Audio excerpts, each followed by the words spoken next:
Hi, I'm Linda, and this is No Frills ASMR. So, in the morning, often I make a coffee, and Cooper, the cat, and I sit on our little love seat together and put on a record album and just kind of have a little minute to chill before the day. And so I stop into Goodwill fairly often or other thrift stores and kind of browse through their record collections.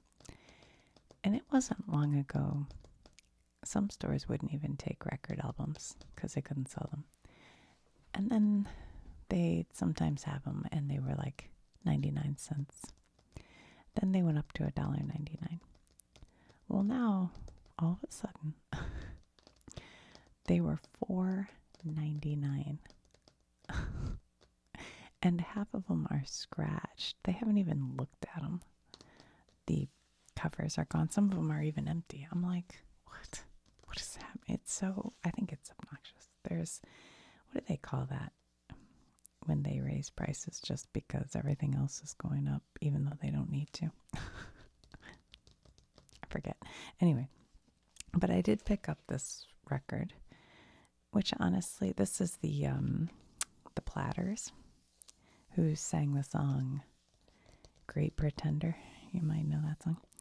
And so I just thought, well, I'll try it out. But it looked like a pretty decent condition record. I bought like 2 albums. The other one's good, but I don't actually have that one up here. But this is okay. And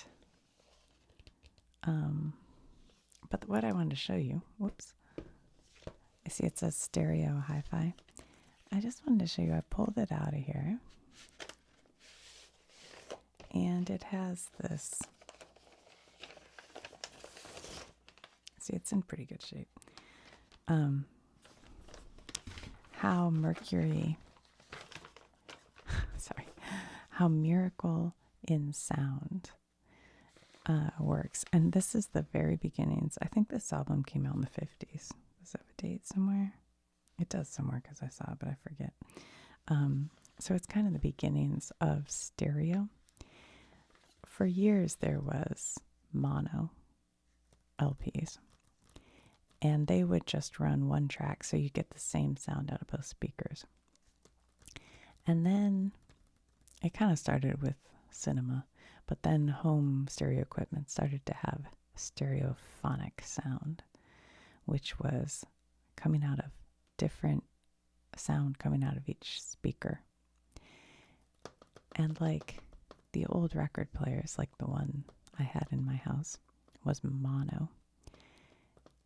And I actually have changed out the guts of it so that now I have a stereo record player inside the cabinet.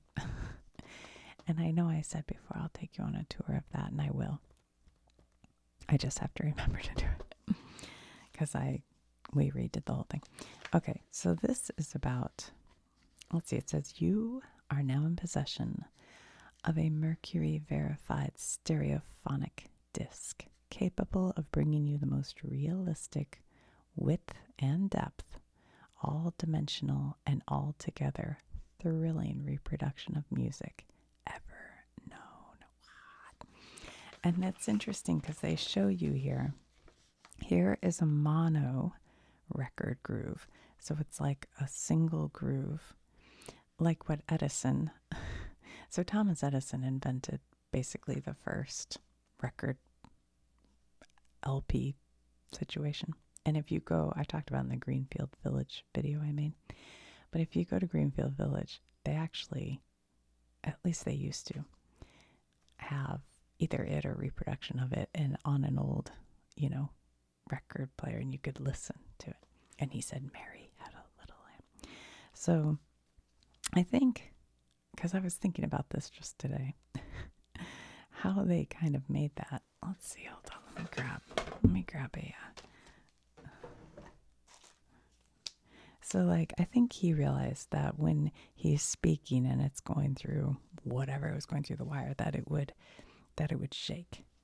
And he thought, okay, well, if I use a wax disc to kind of make grooves of the shape of the, vibration, then I should be able to place with a speaker, because he was working on the telephone and everything else,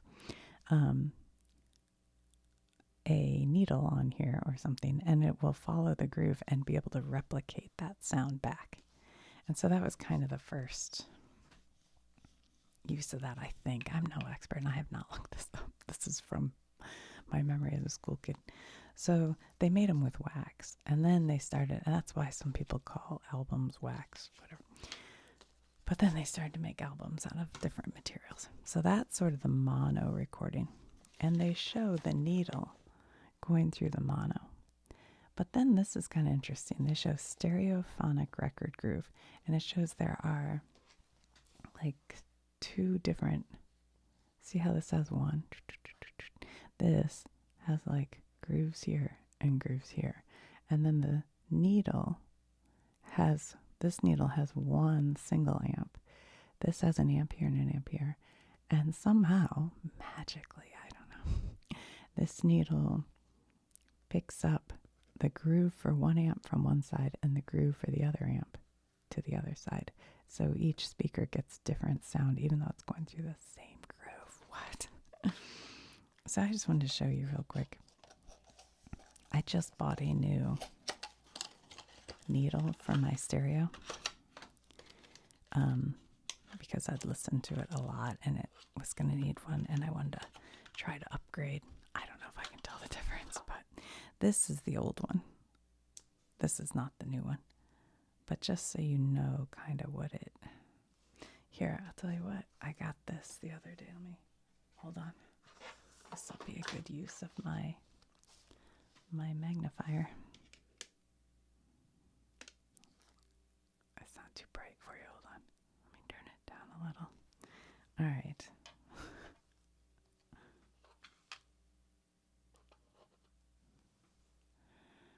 So there is the needle. I don't know if you can see that or not.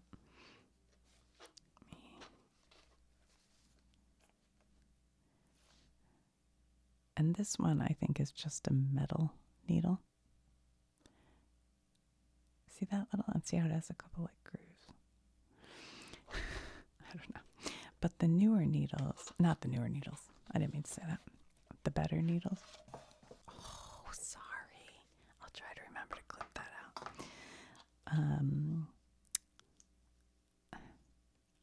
I don't really know all that much about needles, but for back in when I was a kid, I guess in the 70s and 80s, I remember like a really good needle was a diamond head needle. I don't think the new one I bought right now is diamond. I don't think so. Maybe, I don't know. But and when I was doing the videos about lab-grown diamonds, they were saying that's one thing that's a great use of, like, because now it's so easy for them to make these lab-grown diamonds. And little, like, tiny bits, they have tons of it. So they can sell it really cheap for things like record needles, drill bits that use diamond heads, other, what's the word I'm looking for?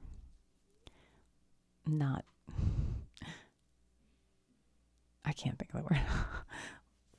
Oh my gosh, I'm totally blanking. But just like, things that aren't fancy. I can't think of the word. Anyway, there's that. Okay, so here is the stereophonic. I just thought that was kind of interesting. It says, after 25 years of research, engineers have solved the problem of containing two sets of sound in a single groove. By the way, this is by Mercury Records. They were out of Chicago, I think. On your stereo disc, the groove is modulated in two directions, okay, from side to side or laterally, up and down or vertically. This combined system of modulation is attained by the placement of two driving coils as shown in figure 2, i.e. at 45 degrees. Each of these two musical messages lives a life of its own, each cartridge feeding its own preamp and amplifier, and each emitting its sound through separate speakers. I mean, how cool is that? Your mind combines these sounds into one. Here is where a miracle seems to take place. When you hear stereo, you will discover you are not hearing from two sound sources, but from all around you. Sounds from the center of the orchestra will come to you from the center, even though you have no speaker there. Sounds from the far right will come to you from the far right. Sounds from the near left will come from the near left. Your two ears, employing their natural skill for coordination, will array before you the full orchestra in width and depth, bringing alive the natural glories of sound. Wow. I mean, come on. That sounds pretty good. You can see why everybody rushed out to get stereo equipment. Your stereo system does not make obsolete your present hi-fi record collection. Your stereo stylus will track your hi-fi records properly. But since these records are monaural, I'm not sure how you say it, mono, your system will emit the same sound from both speakers.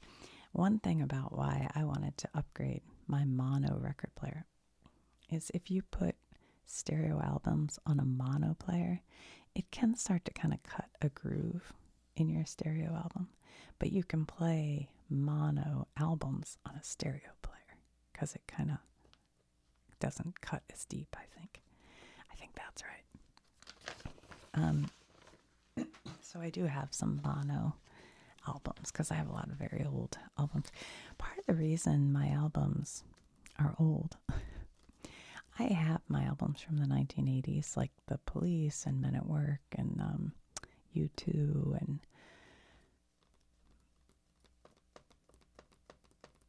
I'm trying to think which other ones. The Clash, maybe.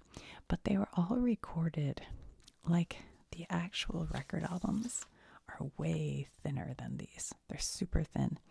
And they were using like digital, I think, and compressing them to try to get like a loud sound with all the different, I don't know. They sound terrible. They just don't sound good. I don't know if all those 80s bands will re-release, or maybe they have. I don't know.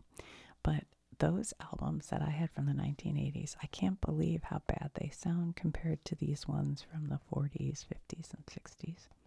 It's great. Like, I won't even buy a 1980s record album because I was so excited to listen to them, and they sound terrible.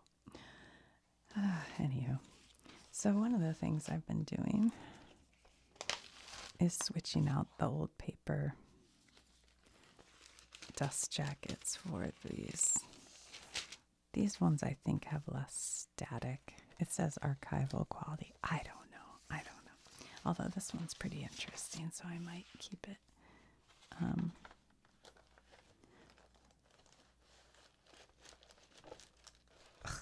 in there, you. But they kind of slide in and out pretty easily when you have them in these, which is nice. But yeah, this album, it's fair. It's not the best I've ever listened to.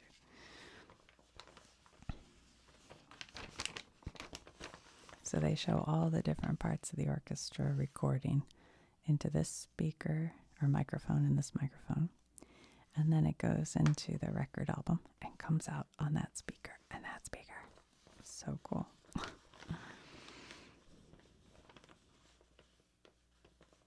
What Mercury verified stereo means. To authenticate each stereo recording session, Mercury verifies the recording information on the back of each popular and jazz album. All of the vital recording information pertaining to the session is described on the package. This includes such significant details as models and types of equipment and microphones used to authentically record stereo solo or section performances, special acoustical factors used in the studio, etc. Okay. Like anyone would know. All right, so this one, like I said, I just bought it to see, and it's okay. It's okay. I probably won't go on my like regular list, but I'll show you some that I oftentimes listen to in the morning when I'm having my latte. This one is called, and these are all from, the Goodwill. I always take them out and check them, make sure they're in okay shape before I buy them. This is called Moonlight in Vermont, and it is Johnny Smith featuring Stan Getz. I don't know if this is streaming. Maybe it is, but if it is, you should check it out. These are all like instrumental to listen to while you're petting your kitty cat and relaxing, either having a coffee or having a cocktail or whatever. That's what this, it kind of doesn't distract your mind. If music has words to it, a lot of times I can only listen to the words. So I kind of need music that's either in another language or just instrumental. So that I can concentrate on, studying for a video or working on my work or whatever it is. So anyway, this is a good one. Johnny Smith could accurately be called a jack of all trades, just accurately and without sounding as punnish as that title seems. He could be described as a very successful bridge between the jazz musician and the successful studio musician. In short, Johnny Smith is such a composite musical personality that he becomes a minor legend after one has read a list of his various accomplishments. He's from Birmingham, Alabama, raised in Portland, Maine. Yeah, where he began his professional career as a hillbilly guitarist. Then, as now, completely self-taught. It was during this time that his love of jazz began to mature, fed mostly by radio and records. Yeah, this is a good one. This is really nice for just like having on in the background. It's good. So yeah, Moonlight in Vermont. Now this one is awesome. It's so awesome. This is the Dave Brubeck Quartet. I love Dave Brubeck. He's a jazz player. I can't tell you how much I love him. And this is Red Hot and Cool. Now this was recorded live. And what's so cool about this album is it sounds crystal clear on my record player. And you can hear the audience like conversation in between songs, or even like little hoots and hollers of excitement. It is as if you are at the live show, but not in an annoying way. They're not like today's crowds who are like screaming. It's just like very kind of quiet but clinky, and I just love it so much. It's like ambient sound, you know what I mean? And let's see here. This is from Columbia Records. And just look, I bought this one, I think at Goodwill too. Look how clean. It's so clean. So clean. Yeah, if you have a nice record player, I recommend this album for sure. This collection of performances by Dave Brubeck Quartet was made on the bandstand at Basin Street during Dave's engagement at New York's top jazz spot in October of 1954 and July of 1955. As usual, Dave's time in New York was limited, so it was decided to try recording mise en scene is French, not only because of the time problem, but because of the ever-present possibility that a performance before a nightclub audience might contain an extra dash of inspiration. Yeah, and it does. Oh my gosh. Yeah, this is a goodie. If you're not familiar, he probably his most famous song, and one that there's a video that kind of goes around. It's called Take 5, and it's a good one. But you know, he was a jazz musician, the quartet, and so they do a lot of improvisation. So it's very exciting, you know, it just, you can feel the energy of it. There's a song called Time Out where he switches. Wait a minute. This way, I want to go this way. He switches time. What do you call that? Like, not scale, time. You know, it goes from like 1, 2, 3, 4, 1, 2, 3, 4, 1, 2. I don't know anything about music, but it like changes and you can hear it. You can hear it when it does that. It's very exciting. I don't know how to explain it. You have to just go. That one I think is called Take 5. No. That one's called Time Out, I think. Time Out. Anyway, which songs are on here? I don't even know their names. I just like listening. Lover, Little Girl Blue, Fare Thee Well, Annabelle, Love Walked In, Sometimes I'm Happy, The Duke, Indiana. It's a good one.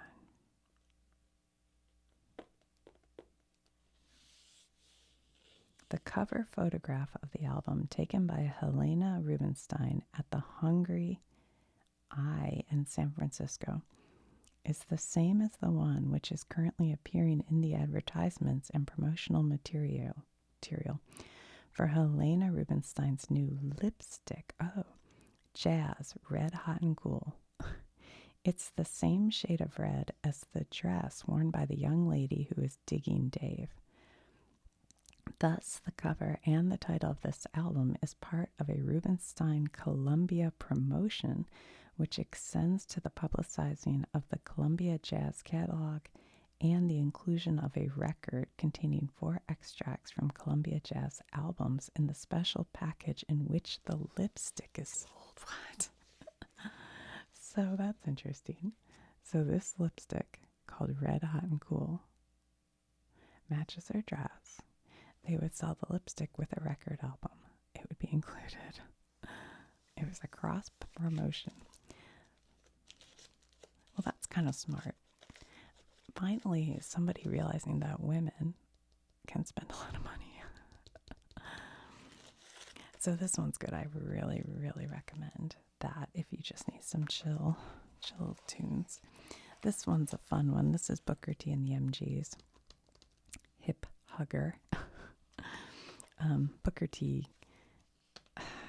another instrumental, but if you don't know the name, you would definitely know the sound of the song Green Onions or Time Is Tight. They're very well known, even if you don't know them by name. I bet if you turned on Green Onions right now, you'd go, oh yeah, I know that song. Booker T and the MG's Hip Hugger. The Clouds have signed a peace treaty assuring that for the next 6 months they'll cease firing snowflakes at all of the hip hugger lovers. This phenomenal agreement has dispensed with all of nature's elements that kept the sun from warming the favorite places of contemporary music fans. That's a funny one. So it has Hip Hugger, Soul Sanction, Get Ready, More, Double or Nothing, Carnaby Street, Slim Jenkins Place, Pygmy, Groovin', Booker's Notion, and Sunny. It's a good one. This is part of the Stax albums. Stax Sound. Look at that cool graphic. It's got all these record albums. This one I think is probably from the, let's see if there's a date. I would say early 60s. 67, later 60s. Yeah, it's a goodie. All right, well, I guess that's it. What did we decide this one was from? What year does it say? Johnny Smith. It must say somewhere. I was like, where is it? And then I realized it's on the record player right now. I was listening to it this morning.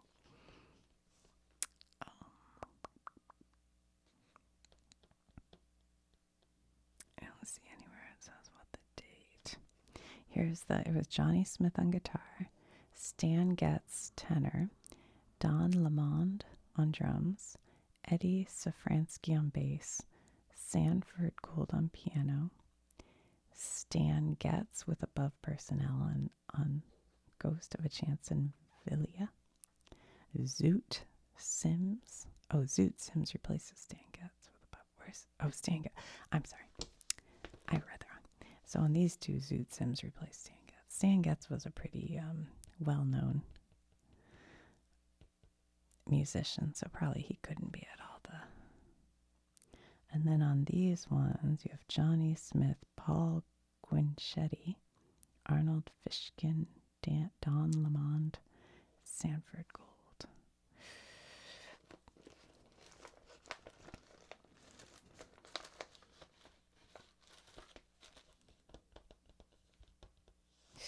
Yeah. I wonder if this is anybody. This girl. I mean, I know she's somebody, but I mean, like, if she went on to be a model or something, I don't know. This one is funny, though, a crossover with a lipstick company. How interesting. What else do they say? Anything else? Whoops.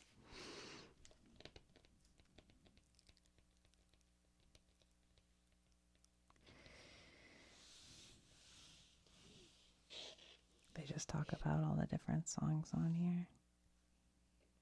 Little Girl Blue is an orthodox groove, if one can call such an extraordinary series of choruses orthodox. It swings all the way without losing its reflective character. It is one of the most lyric of the quartet's performances despite its drive.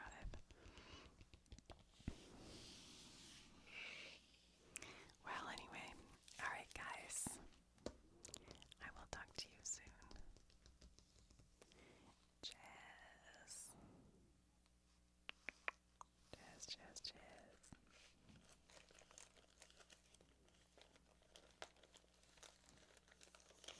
Her with her cigarette in hand. I can tell she's not really smoking it because there would be bright red lipstick all over that cigarette.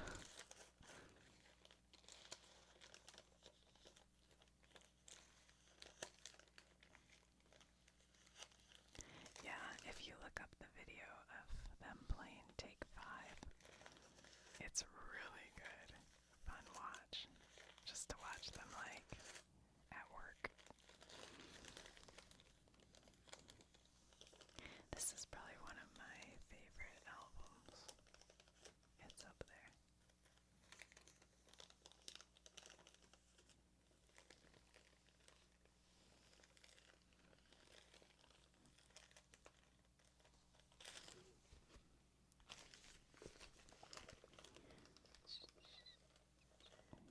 They talk about other Columbia jazz, Brubeck time, Dave Brubeck at Storyville, Jazz Goes to College, Chet Baker and Strings, I bet that's good. The Three Herds, Adventure in Rhythm, After Hours with Sarah Vaughan, introducing Pete Rugolo.